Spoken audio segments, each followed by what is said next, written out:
അപ്പം നമ്മളിപ്പോൾ റെയിൽവേ സ്റ്റേഷനാണ്, കോഴിക്കോട്.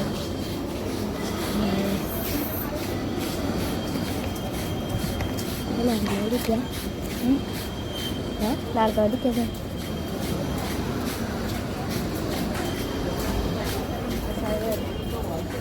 നിറച്ച ആളുകൾ പറഞ്ഞു. ഇപ്പോൾ 10:09 പറഞ്ഞിട്ട്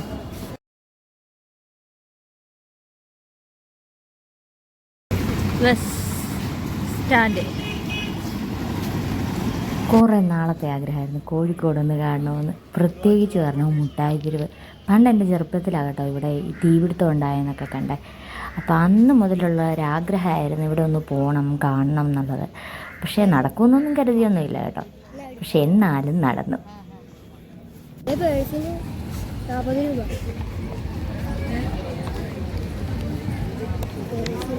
ഞങ്ങൾ മുട്ടായി തെരുവ് തെണ്ടുകയാണ് ഗായ്സ്. പട്ടിയടിച്ച ചെരുപ്പുമായി തിരിച്ച് കുപ്പി മേടിക്കാനായിട്ടല്ലേ? അതിൻ്റെ ഉള്ളിൽ ഇതൊക്കെ പണ്ട് ചെറുതായിരുന്നു. പിന്നെ ആക്കിയത് അതിൻ്റെ ഉള്ളിൽ ഒരു കുളമുണ്ട്, കിണറുണ്ട്. ആ കിണറിലെ വെള്ളം വറ്റേയില്ല.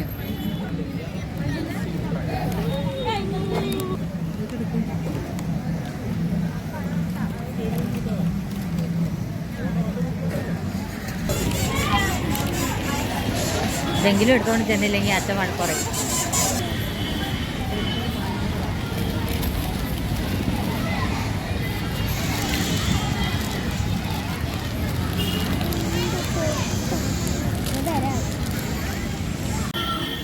പട്ടിയടിച്ച ചെരുപ്പുമായി ഒരു പരട്ട കോഴിക്കോട് കാണാൻ ഇറങ്ങിയിരിക്കുകയാണ് ഗായ്സ്. ഈ അലവലാതി മനുഷ്യനെ നാറ്റിക്കാൻ വേണ്ടിയിട്ട് മുട്ടായിത്തെരുവ് വരെ നടന്നു വന്ന് ഞങ്ങൾ വേറെ ചെരുപ്പ് മേടിച്ചു ഗായ്സ്. നാണം കെട്ടി ഗായ്സ്. വല്ലതും പറയാനുണ്ടോ അനിയനെ കുറിച്ച്? വല്ലതും പറയാനുണ്ടോ? വിളിക്കാത്ത കല്യാണത്തിന് പോയി സദ്യ ഉണ്ടെന്ന് പറഞ്ഞു കേട്ടിട്ടുണ്ടോ? എങ്കിൽ ഇതാ ഇവിടെ സംഭവിച്ചിരിക്കുന്നു. ആരുടെയോ ഒരു കല്യാണം. എന്നെ വിളിച്ചിട്ടൊന്നുമില്ല. ഞാൻ പോയി കല്യാണവും കൂടി സദ്യ കൂട്ടിയിട്ടാണ് തിരിച്ചു വന്നത് കേട്ടോ. അങ്ങനെ കോഴിക്കോട്ടെ കല്യാണമൊക്കെ കാണാൻ പറ്റി. നല്ല രസമുണ്ടായിരുന്നു കേട്ടോ. സദ്യ കൊണ്ട വീഡിയോ ഒന്നും ഞാൻ എടുത്തിട്ടില്ല കേട്ടോ.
വിളിക്കാത്ത കല്യാണവും കൂടി സദ്യയും ഉണ്ട്. സദ്യ ഉണ്ടോന്നും എടുത്തില്ല കേട്ടോ. അങ്ങനെ ഞങ്ങൾ തിരിച്ചു പോവുകയാണ്. പോകുന്ന വഴിക്ക് ഞങ്ങൾ വേറൊരു സ്ഥലത്ത് കയറി. എവിടെയാണെന്നറിയാമോ?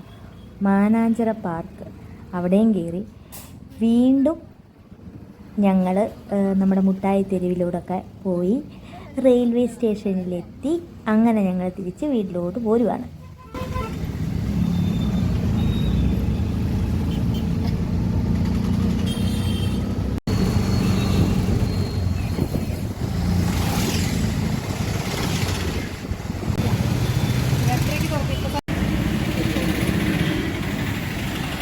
നീ എടുക്കേ ഇതെടുത്തേ.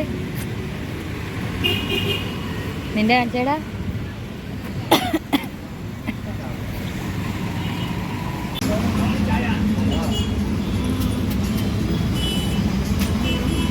രണ്ട് ആക്രി